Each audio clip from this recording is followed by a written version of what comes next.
নাহমাদুহু ওয়া নুসাল্লি আলা রাসূলিল কারীম ওয়া আলা আলিহি ওয়া আসহাবিহি আজমাইন। বিসমিল্লাহির রহমানির রহিম।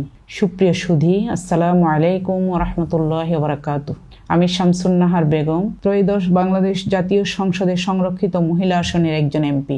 বাংলাদেশ জামাত ইসলামী থেকে আমি মনোনীত হয়েছি।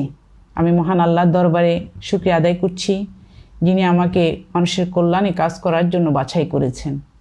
আমি এই দায়িত্বকে আল্লাহর পক্ষ থেকে আমানত মনে করি এবং নিজের শ্রম, মেধা ও যোগ্যতাকে কাজে লাগিয়ে মানুষের জন্য, বিশেষ করে নারী ও শিশুদের অধিকার প্রতিষ্ঠা এবং জনকল্যাণমূলক কাজে নিজেকে নিয়োজিত রাখতে চাই। আমার এই কাজে আপনাদের সমর্থন এবং সহযোগিতা কামনা করছি। সুপ্রিয় সুধী, আপনারা জানেন দীর্ঘ 24 বছর যাবৎ আমি শিক্ষকতা পেশায় নিয়োজিত ছিলাম। এই দীর্ঘ সময়ে আমার একটি চেষ্টা এবং উদ্দেশ্য ছিল আমার ছাত্রছাত্রীদেরকে দেশ ও জাতি গঠনের জন্য আদর্শ নাগরিক হিসেবে গড়ে তোলা।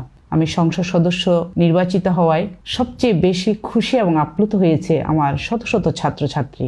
আমার জন্মস্থান সীতাকুণ্ড এবং বাড়ি মিরসরাইয়ের আপামর জনগণ এবং দেশ বিদেশের অসংখ্য শুভাকাঙ্ক্ষী আমাকে শুভেচ্ছা এবং ভালোবাসা জানিয়েছেন।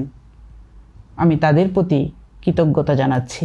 ক্লাসরুমের প্রতিটা মিনিট আমি যেভাবে ভাবতাম আমার ছাত্রছাত্রীদেরকে আদর্শ মানুষ হিসেবে গড়ে তুলতে, আজ সংসদ সদস্য হিসেবে আমার পূর্ণ মনোযোগ এবং চেষ্টা থাকবে জুলাইয়ের গণ আকাঙ্ক্ষার প্রতি শ্রদ্ধা রেখে দেশের মানুষের কল্যাণে এবং সেবায় নিজেকে নিয়োজিত রাখতে। আল্লাহ আমার এই চেষ্টাকে কবুল করে নিন এবং বাংলাদেশকে সুখী সমৃদ্ধ রাষ্ট্র হিসেবে গড়ে তুলতে আমাদেরকে ঐক্যবদ্ধ রাখুন। আল্লাহ হাফিজ।